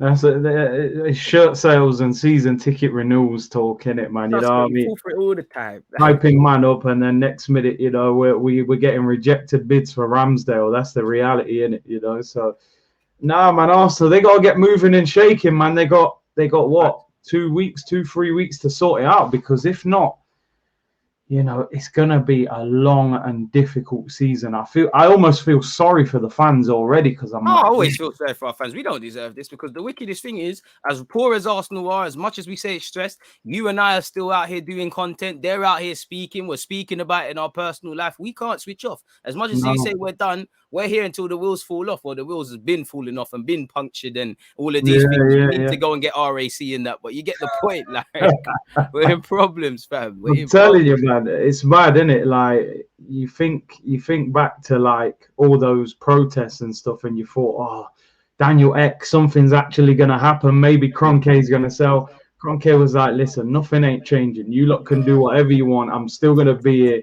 You know what I mean? They're telling us 250. We ain't gonna spend 250. You know what I mean? So he's gonna have to work with what he's got. But Trust for me. me, listen, just get the backup goalkeeper, get a creative midfielder, whether that's a Madison or our. I don't see us doing much more than that, because I don't think Lacazette will go to enable us to buy a striker. Unless Bellerin goes late, I don't see a right back, and I don't see a centre mid because of Xhaka, unless they go for our at the end. I don't think Aouar's at the top of their list, which is strange when they were desperate for him last year. Yeah, what's changed? That's the thing with Arsenal, and it annoys me. It's like, you know, we do this thing, and it's happened with Madison, it's happened with Odegaard. We're linked with a bag of names. Then for a week or two, it's just them. They're the only player in the world that can play that role. We know his mum. His mum was an Arsenal fan. He's got the same agent as this. They want him, and ultimately, it doesn't work out. That's what jars me. I meant to ask you as well. At the start, it's up here, and I forgot. Do you think Arteta has to get more out of the team? I asked you that because it's a bit of a complicated one that many fans, I feel, don't fail to understand. Me personally, I'd say yes and no. I think in some aspects, because they're so poor, he showed me that they can only go a certain level, more so defensively. But in an attacking sense, in terms of mentality, in terms of how we've lost games, regardless of who we've played, I think there's a lot more he needs to do, regardless of who comes in, because coaching is a big part of this job. So where are you at with that? No, definitely. I almost think when we attack, we're a bit predictable. It's like everything goes Kieran Tierney, cross it in. You know, that's all I really see with Arsenal at the moment. Left-hand centric still, yeah. Yeah, left hand. Yeah, we need to do more. Like he needs to. He has to enable us to build up partnerships. I say this all the time. You look at Pepe. Pepe clearly plays better with Cedric behind him, and probably Chambers after that. And Then anyone who wants to go forward, unlike anyone who's not Bellerin. anyone who's not Bellerin, but then all of a sudden now it looks like Bellerin is going to be, you know, well, he played against Tottenham, which makes you think he may play He might against start the year, yeah. Yeah, he might even start. So he needs to allow people to build partnerships. I want to see more fluency in the team when we move. Sometimes I look at Arsenal. I know it's a very simple thing, but we don't shoot from outside the penalty area. You know, I look at Xhaka. He's got a decent left foot. I think Smith Rowe can shoot. Aubameyang can shoot. Laka can. Pepe can. Sometimes when you can't break a team down, start shooting from the edge of the box. You've got to give them different things to worry about. I feel like Arsenal are just too predictable in attack. So we've got to find different variants, different ways of opening teams up, man, and allow people to build partnerships. You know, look at last year. Pepe was rotated so much. I want to be able to sit there this season and say that is pretty much our strongest team when everyone is available. We need that fluidity and consistency. So, you know, but you never know with this guy. But I think most of us know pretty much 8, 9, 10 players what would our best team be if we picked it. And I want to see that consistency. Right now, who would you say is it's difficult, but you know, you're Arsenal, you've taken over, you know, you got Brentford tomorrow. You're not signed. Let's just say no other signings are being made. We know there's issues. What's your 11 or the 11 that you're primarily going to consist of next season or believe in? When everyone's fit, yeah. Yeah. Everybody's fit. Everybody's available. So I'm going Leno in goal. I'm personally going Cedric at right back. Just purely because I just think Chambers to me still looks like a centre back playing right back to me. I think the better left wingers would expose him. And obviously I'm not going to play Bellerin. I still think Ainsley could have played there, but you know, make it, but we're a long way in the day now, isn't it? Centre backs Ben White and Gabriel for me. Hopefully they hit it off as a partnership. Tierney at left back. Midfield's Thomas Partey. I would like to see Lokonga next to him. I don't know what that balance, how it will work out, but I would like to at least see it and see what happens. We've seen what Xhaka is. We know what Xhaka is. We know he's at the ceiling. He ain't going to get no better. If Lokonga and Partey doesn't work, we revert back to it. Smith Rowe in the 10. We have no other 10 really at the moment. Facts. I'm going Pepe and Saka out wide. I like Martinelli. I think those two are ahead of him at the moment. And I'm still going to go with Aubameyang for now. But it's last chance saloon for him, because, again, I think we know what Lacazette's. He's at the ceiling here. I don't see him getting 15 goals plus in the Premier League. At least we know if Aubameyang does hit it off. There's 20 there. There's 20 there. So for the start, I would go with Aubameyang. Obviously, if it don't work, you got to flip that and take him out and go with Martinelli or Lacazette. But for the start of the season, that's what I would go with. Facts. For me, like you said, a couple of them picked themselves in it. Everybody's start of the season it'd be Marie and Gabriel, Marie and Ben White. Sorry, but if everybody's fit, Leno, Tierney, they pick themselves by default. Whether I agree with Leno or not. Centre halves, Gabriel, Ben White. Right back for now, I'll go with Chambers just based off of last season. But I hear you on the Cedric one, and I hear you on the Maitland-Niles. I'm of the belief personally, I would just want a new right back. So any of them, any of them can get it for me. It's just Bellerin, we're late in the day now. It's peak for you. Midfield, I agree with you. I don't really believe in Lokonga and Partey as a partnership for building, but it's something new. It's something to try. If nothing more, Lokonga gets game time and things like that, and he's got bravery. If it doesn't work, we revert back to Xhaka. Smith Rowe picks himself. Saka and Pepe pick themselves.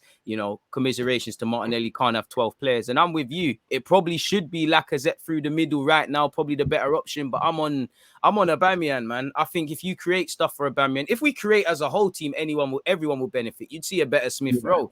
I don't think fans are watching the games because, like you said, we're very left-hand centric. There is no midfield. Smith Rowe is dropping. Suddenly, there's no connection to the attackers. They're playing poor anyways. This is the stuff I mean when I say we're defeating ourselves way before we consider the opponents. Like, how many times did me and you sit here last season and we said way before we talk about Liverpool or City or how good their players are switching off, poor sequences of play. We've been there. The Wolves, the Villas, all of these games last season, Everton. That's my pet peeve. The sequence of play and just the thinking and switching on with these guys, man. It's terrible. Yeah. No, at any time, a lot of them, man, basic mistakes, basic errors. You look at the goals.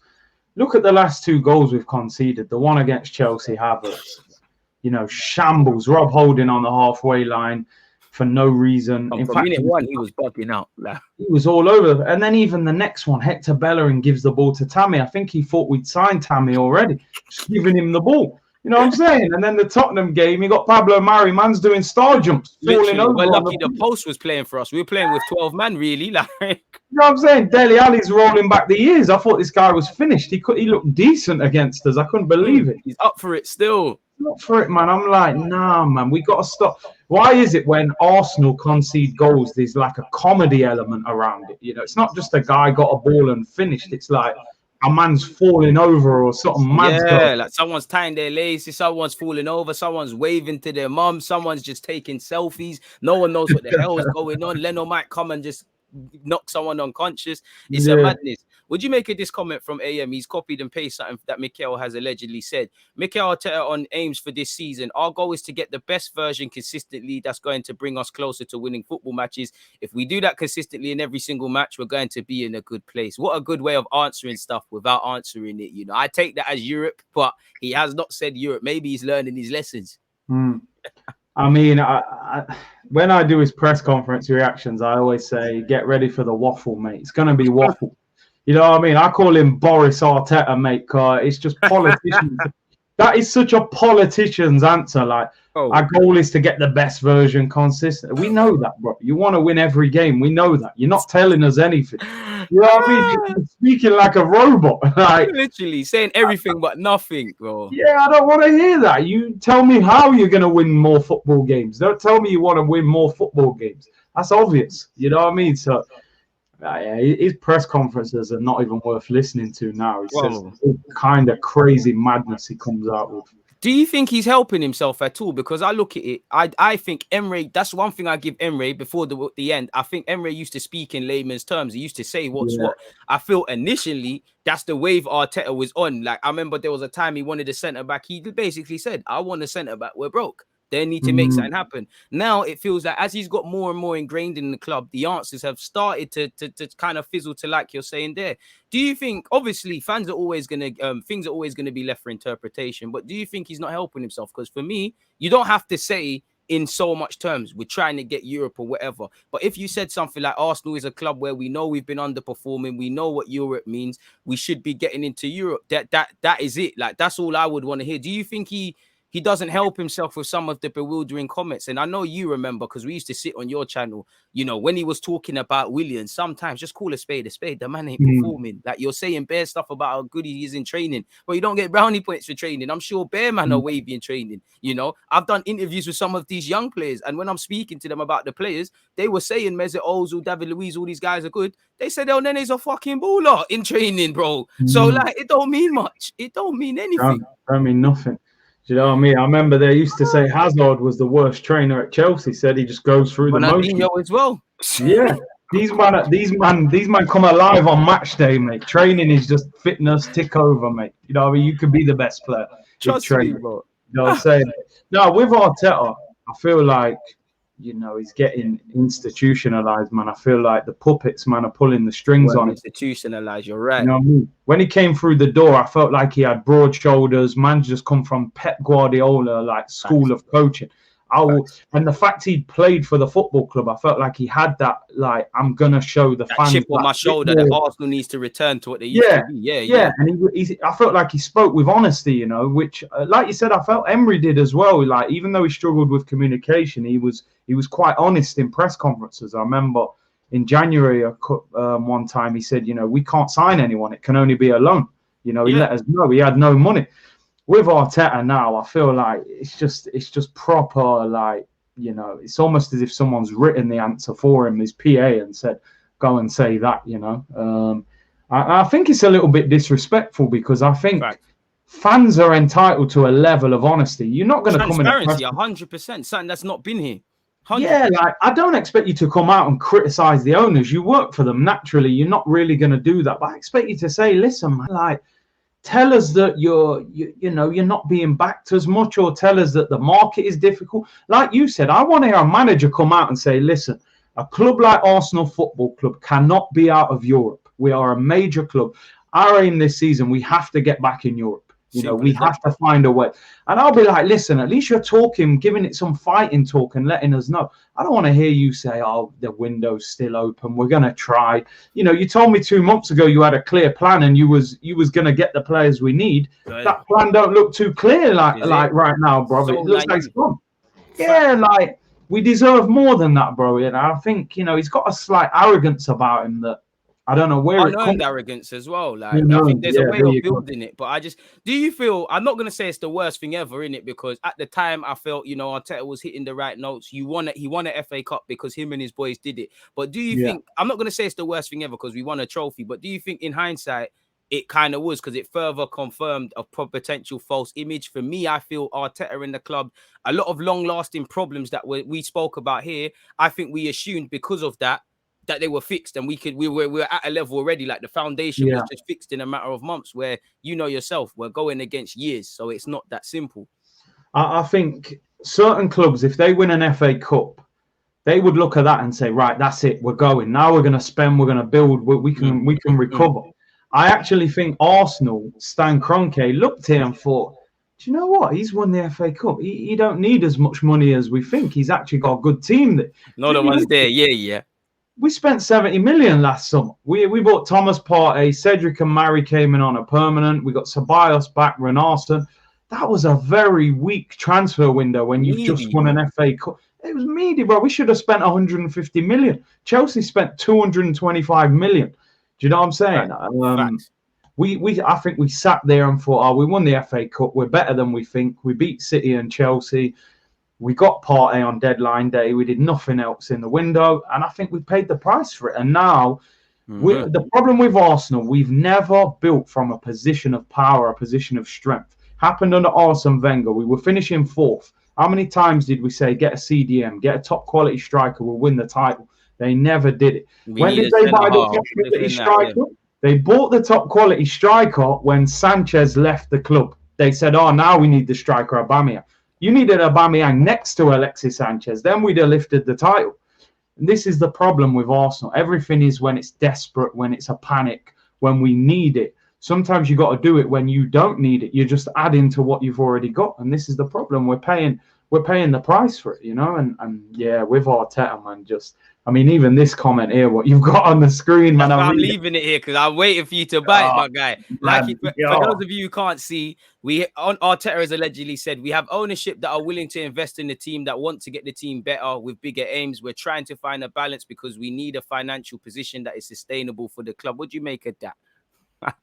That's a man, but that's a man giving you something and taking something in the same comment. You know, he's we got an owner that wants to invest, and he wants the team to be better, but he nicely finishes that by saying we also need to look after the financial situation. So he's also letting yeah, they want to buy players, but they don't really want to spend big money to do it, and that's what we all know, innit?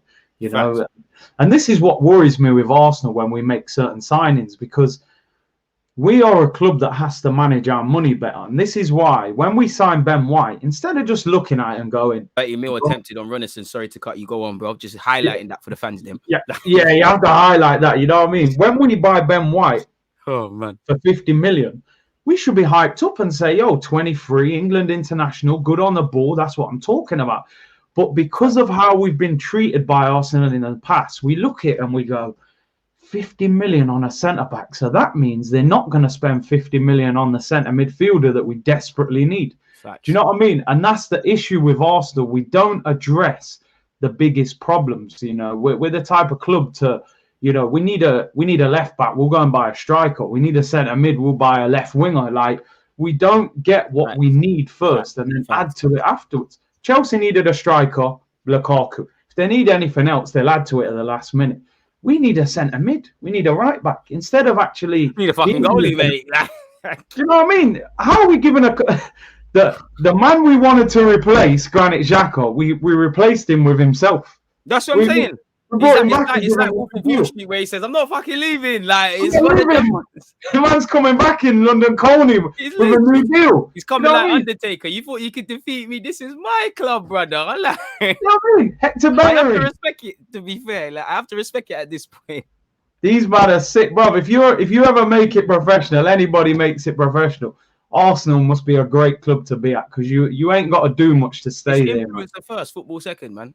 Yeah, that's what I get the vibe. And I'm not the guy, I'm not going to mention, I don't really care if Bellerin likes fashion, his diet, none of that's relevant to me. I just care about the football. But I just feel when we look at this squad, and I do think they care and stuff, I just feel you get the vibe that it's a bit like sports personality, soccer, filthy fellas sort of stuff. These men are not ballers, bro. Like, the man they kick ball, Harry Pinero and that, like, they kick ball, but they've got other positions and stuff. Like, it's, I don't know, man. And I do think the players are dedicated. I just think it's a mixture of man are not good enough. Certain people's mentality is not right. Certain men are complacent. Certain people just ain't got it. Like, they might have the ability. They just haven't got the stomach for this thing. Because I always look at it. Fans will turn on you. There's going to come a time where it's literally you as a 25-man squad against the world.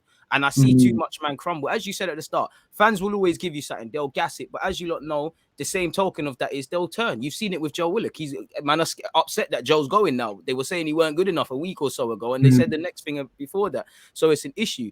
I see a comment here saying every manager has to be arrogant. I'd rather an arrogant manager than a timid one. Klopp isn't arrogant. This narrative is being overplayed. I hear you. You need a degree of arrogance, but you can't let that lead you into a false sense of security where you've got no self-awareness. By that same logic, as arrogant as you might claim with Klopp, you see a degree of humbleness. He answers questions in how they need to answer. And even if it's nothing to do with arrogance, I guess it must be an experience thing. You might know that, cool, I don't want to answer this in this sort of way, but just to allow it, just so there's less of a storm, it is what it is. And I think when you look at Arteta's comments around the Aubameyang with the Villarreal game, call a spade a spade. I think when you look at his terminology, did not help Aubameyang. As a manager, there's always going to be speculation. People always going to get 2 and 2 and get 25.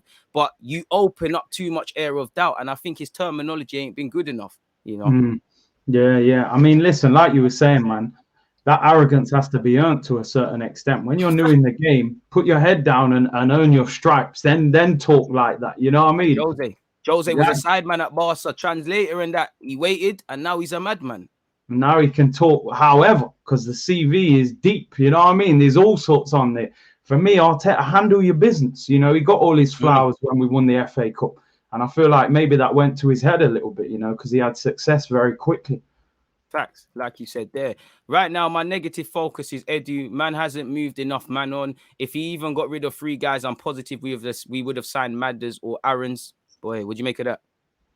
It's difficult, isn't it, man? Like, because we don't know the ins and outs, it's hard to know where you throw the blame at. Because on one hand, you're saying, well, why has Edu not got a Maddison in or something? But how do we know Kroenke's giving him the money to buy Maddison? How do you know this man wants to sign? It just in general, like Arrow might be there for 25 million. There might be some personal terms, or he might be holding out for everyone. We don't always know the variables, to be fair to the club. You don't know. Like, if you've offered Xhaka to everyone in Europe and the best you've pulled out is 15 million euros from Roma, you put that on the table and the owner says no, your hands are tied. You can't do nothing. Tied, yeah. Listen, I think they're all to blame. I think Edu doesn't look like he's the man for this job. The Kroenkes, we know they're not good enough. So it's difficult to know like who to blame in these situations. Like you said, it's difficult to know the blame. Fair enough, my guy. You said fair enough, DG. I get that. In my opinion, his confidence gives me a degree of hope, but it counts for nothing and therefore not justified if results don't come. That's what I'm saying. You know, I like his arrogance. You know, like you said, I'd rather a man has a degree of arrogance than he don't believe in himself, because you need to believe you should be in the hot seat. But like we were just saying, there's a balance, and I just feel, more than anything, I think it's inexperience with Arteta. Like a key thing, pick your battles wisely. There's a couple of times where I'm sure you remember last season, he was kind of digging out players unnecessarily, and he weren't giving that same energy, rightly or wrongly, to certain others. So then us fans are sitting there and going, what's going on there? Why is he speaking to him like that? What's all of this? As a manager, you shouldn't allow this doubt to happen. Like with Saliba, you know, now he's gone out early doors. He's on loan, he's getting experience. He's staying for 6 months. We're seeing things come out that he tried to loan him out, but on the face of it, you're telling us mixed signals, and you're not justifying it. That's it, man. You got to be clear of what he's doing. It's like 1 minute a guy's getting sold, then you're keeping him. Do you know what I mean? It's like, surely you would sit there at the end of the season, you do everything, go, right, Joe Willock, what do you think? All right, if we get an offer 20 mil, we're selling. You know what I mean? Why are these things not done like earlier in the window? Why is it happening a day before the season starts? You know what I'm saying? It doesn't make sense. You know, how come you were willing to sell Granit Xhaka, but then next minute he's a 4-year contract? If you wanted him that much, surely you would have given him the deal at the start of the window. You clearly were willing to sell him. But did then you beg him to stay? Because I don't think the club wanted to sell you. I think he said, you know what, Jose, Roma, I fancy that, or let me get out of this Arsenal situation. Yeah, no, he was flirting with Roma all summer, wanted Xhaka. He wanted that move, which makes us look stupid again. Number one, this guy hasn't been good enough. But number two, he's only here because he has no better option. That doesn't say a lot about Arsenal, does it? If we're letting that happen. It's like a partner always cheating on you, and we're taking him back because we don't think he do better. It says a lot about our self-esteem and what we make of ourselves. Really, truly. Like it's a mazza. Yeah, it's not. Get one last question in, people. Get a couple questions in before I let Curtis get out of here and whatnot. I wanted to ask a question. Where do you see us finishing? But I get asked it, so I thought, it's horrible. Cause I try and be positive, but I have to be realistic. I'm saying 7th, 6th, 7th. I'm looking at the teams who finished above us. I would only say maybe West Ham. I think will maybe, because they lost Lingard. I think the longer Moyes is at a club, they start to fade a little bit. I think we can finish above West Ham. I think the top 4 picks itself. I think Leicester will be 5th. I mean, even Villa might come for us. I'm saying 7th, and that's scraping it as well. Me, boy. If the application and consistency was there, I think we could make a meal of top 4/5. If it stays the way it is, I have to say 8th and below, because if it can get worse, it can. Like, bro, man, I can't do the positive thing. Like, if you want me to be positive, man, I have to see something. And I'll be real. It's not that I'm trying to be negative. I don't see and I haven't seen anything in pre-season to suggest we're going to be on something. I hope the dominoes fall and we do something, but for me, it's 8th and below, man. I would take a 5th, 6th. Obviously, we'd love 4th, but it's about the consistency, man. It's about the application for 38 games, and I know we're gonna have, we win. Like I said on your channel, we win battles, we don't lose. We lose wars. Like we beat United, we beat Chelsea. What does it mean? Because Chelsea have won the Champions League. Man United are obviously in the Champions League. What does it mean? Like we could sit here and say we could sit here and chat shit, but it doesn't mean anything, man. Bro, I haven't got little. Somebody said I got little hope of top 4. No, I don't have hope. It's just when I look at it, as poor as I might think we are, as much as the bad habits and all of those things, do I think we have lost out on top 4 in the last couple of seasons because other teams are clear of us? Whether I believe that or not, I don't think it is. If we missed out on top 4 because these teams are better than us, they're more consistent, fair play, and a lot of that's true. But how many times have we sat here? Arsenal have dropped points that we're meant to win. We've started games where it's been a poor slow. We've had a barren run, with the mentality. Like I said, we'll beat United and Chelsea. We'll then fuck you up against Villa and Wolves and all of these things. It's about the application of 38 games. Do I think we missed out on top 4 last season because people are better than us? Yeah, because they finished ahead of us, but we defeated ourselves way before they did. So if the mentality is better, you can overachieve. Look at Leicester. Leicester have some good players. They finished ahead of and done more consistent than some teams that are better than them because guys are galvanized. The players are sensible. They want to leave a little legacy. Then you've got Brendan Rodgers. So I wouldn't say a little top 4 surge, but you can never rule it out. Me personally, I can only go on what I see. And that's 6th and late and below because I don't feel these players want it enough. I do think they want to win, but they don't die to win. They don't want to leave legacy because for me, every time that Arsenal is on the papers and stuff, I'll take it personally. Some of you have joined this team. You ain't played Europe. You ain't played Champions League. It's like they accept it. You're meant to be professional athletes, some of the most self-reflecting people alive. And it's like they accept it. That's why I don't think them and they can do things like that at all. Yeah, no, top 4, I don't see it, man. I can't see it. I think we're way off top 4. Well, top 4 is a myth. What are you saying for top assists for Arsenal, bro? William got 5 last year. I'm betting on Smith Rowe to at least get 5. So I say Smith Rowe for me. Who knows? It might be Pepe still. Yeah, it's mad, isn't it? I'll go for, I don't know, assist. We don't create much. Maybe Tierney, man, cross, hit and hope. Yeah, that's a shout still. You know what I mean? He puts about, literally. Yeah, Tierney puts about 8 crosses in every game. So I'll go for Tierney, man. Man said bottom half, jeez. No, my days. What if you get Odegaard and Vlahovic or Laturo? Then it makes us stronger. But then I don't get gassed off names. It's about the application over a 38-game period. By that logic, United be winning the league or whoever, or Arsenal be up there. We sign centre halves every year. It's about applying yourselves over a 38 game. I don't believe in our ability to do such. So I don't think we're going to do serious things. And it's like my man is kind of saying, realistically, around 8th mid-season, if we change to a capable manager during the winter, we could pull a Tuchel and push top 5. If I think it's a lot with just the players, man. With just the players, man. It's crazy. For real, man. I want Conte for Christmas, man. That'll do us. I rate you. You've been consistent in that Conte shout, but you're never letting it go. I'm telling you, man. But Arsenal, that board would be scared. Conte will have them man by the throat, fam. He's not beating people up, man. You think he's accepting this from Edu and Kroenke, bro? He's beating them up. That's what the fans would need as well, to be fair. I'm telling you. Last question. Who do you think wins the league? Do you know what? It's funny, right? I got asked this yesterday, and I've tipped Liverpool. I would have ruled them out too. I've tipped Liverpool. A lot of people are surprised. I don't know what it is. Like, I just think Man City need a striker, and I don't think they're going to get Harry Kane. I think. No, don't say that. They're going to get. I hope they do. I hope they do, but I don't think they're going to. I think Daniel Levy will say 150 million. I don't think they'll pay it. I look at Chelsea. I do think Chelsea are going to be a different animal with Lukaku, but I'm still not totally sure about them as a title-winning team. I think winning a Champions League, winning the Premier League is different. That level of consistency. I think Liverpool. You look at them last year; they were poor and they had injuries, and they still managed to come third. Mane had a bad season. Van Dijk injured. They've signed Konate. They brought Minamino back. I think Thiago will start balling out this season. I hope so, man. We need to see that in the Premier. He's a baller. People talk about him like he's a scrub. I think Liverpool will do well, man. And do you know what? I think out of every big team in the Premier League, they will benefit the most from having the fans back, because Anfield with fans, it's different, isn't it? a Different. bigger influence than the Emirates or, you know, Chelsea with fans. So a bit of an outside shout, but I'm going for Liverpool to win.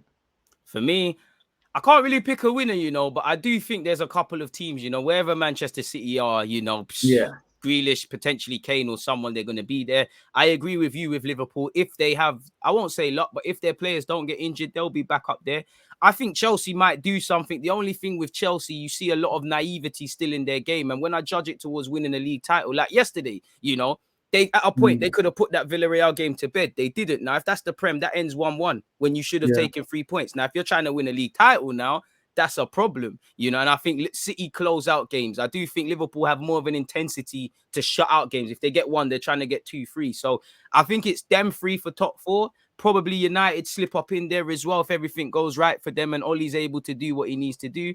Apart from that, boy, Leicester's going to be up there as well. So them man are going to be up there. And that's the thing. They're all more consistent than us. They've all shown more consistency than us. You know, we should be thinking United are they finished ahead of us. I don't want to say they're better than us, but you know, they're kind of like us in that they're underperforming. They kind of fuck up. They kind of don't really believe in their manager. But what Ollie is good at, you don't really see like with the Arteta thing. You see Ollie, he keeps everyone on side and them things there. If you're not going to be a good tactician, you're able to make people perform if you make them love playing for you, love playing for the club, and all of these things. Someone said Villa as well. You know, Villa could get Europe. You know, the boys need to gel and them things there. They got the best winger in the Prem, Bailey, now. So that's what it is. You know, we're supporting the yard, man. It's supporting the yard, man, for real. Don't get me wrong. If City get Kane, forget it. It's all right. Yeah. It's a myth. It's a myth. They'll score 30 goals with them, man, creating it. So it's over.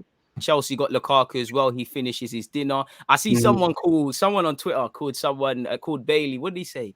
The dance all Downing. He's already getting agendas. He's already getting agendas. Yo, that's harsh. That is harsh. He'll do bits there, man. Oh, he'll do bits. What are you saying is there any surprise packages? I know there's Villa. Do you think Villa gonna do a Leicester? Do you think Leeds are gonna get up in them shouts? You know, what is there a surprise package for you in the Prem? If anything, it could be a player. To be fair, don't have to be the team. I think Villa will do well. I'm not sure about Leeds this year. I think everyone knows how they play. They haven't really strengthened either. So I'm not sure. I'd like to see Palace do well because of Vieira. Signed Elise is a good signing, you know, and I think they got Anderson, the centre back. Apart from that, I'm not sure. I don't think there's too many surprises really of teams who are gonna. I think Villa will be the team that kind of pushes from mid-table towards the top 6. I'm kind of keen to see what Southampton are on personally. Not to say they're going to be up there. It's just, you know, you've got rid of Danny Ings. You've brought in a young lad from Chelsea. You've got Adam Armstrong who's doing his bits in the Championship. You know, obviously, like, you know, if you're whatever you're trying to do in the Prem, you need to score goals, bro. Like, I'm keen to see. I think Southampton could be in a relegation battle, man. They're selling Vestergaard as well to Leicester. This is what I'm saying. The spine of your team. You know, James Ward-Prowse, you know, Villa are trying to be aggressive for him. You can't lose your captain, surely. You know, Everton, I'm not sure, man. Some of the names they're being linked with are meaty. They brought in Gray and Townsend and bare couple meaty man like that. It's not taking them forward, bro, for me. Their fans were the first bad run they have, man. They're gonna want Rafa out. He's Liverpool. He dissed Everton as well. They'll be on to him, man. He plays quite defensive as well. I don't think he'll do much there. You're right. Still, you got any content coming today, bro? I know you're normally online. We're doing now 3 o'clock. Kevin Campbell. So people, you know where to go. I haven't even listed it yet, to be fair. It's not listed, but you can still subscribe if you haven't. I'm actually subscribed. I don't know why it says it isn't. I'm subscribed on my actual account. So yeah, make sure you take it in, people. Look, my man spoke about Talisio. Kit review. You got Big Graham on there. I was there yesterday listening to that. I didn't comment, but you've got Graham there. You know, Curtis Shaw's got content in abundance, folks, man. And you lot need to get onto him about starting the Twitch thing as well, people. You don't need to get onto this guy, man. I have to do that, man. Big up everyone for tuning in. Let's get DG to 40k ASAP. I see you there, man. You're nearly there. You're almost at 31 subs. So yeah, keep pushing the man. Yeah. We need to journey to 50 and 100k for both of us. The promised land needs to be there, bro. I'm telling you, man. Big up for inviting me on anyway, bro. Minor, man. We'll do something again next week. 100%. Just let me know. We'll make something. Obviously, the Arsenal game would have been played. Hopefully, when we're on your channel, it's some positive-ish. If not, then it is. If not, you know what's going to be. Yeah, exactly. Man. Big up everyone in the comments. So yeah, you know, for Curtis, he's gonna be there at 3 o'clock. I think I'm on with Booge at 3 o'clock as well. So yeah, turn on both of them or watch one and then the other. I'm gonna be online at 6 p.m. as well, people. All of it's on Twitch today. Tomorrow we'll upload everything onto YouTube. So yeah, make sure you're subscribed and following across Twitch. As I said, taking Curtis Shaw's stuff. If you don't, God's watching, man. I want to see his subscribers go up. Look, he's flirting with 31. Take that up. What is it? 900 and what? I don't even know, you know. It's close. I think I need about 80 or something like that. Oh, there's Surely 200 people in this chat. Bear of you have been saying it's good when you lot link up. I know say not all of you are subscribed. So go and do that one. God's watching you lot. If you don't subscribe to him and you don't subscribe to me, unexpected high bills. Simple as that. You're gonna get hit with the boiler's gonna break. Something's gonna happen that don't need to happen at this time. All right, man. But love for cutting you. Let me let you get out of it now, man. Brother. Say nothing, man. Peace.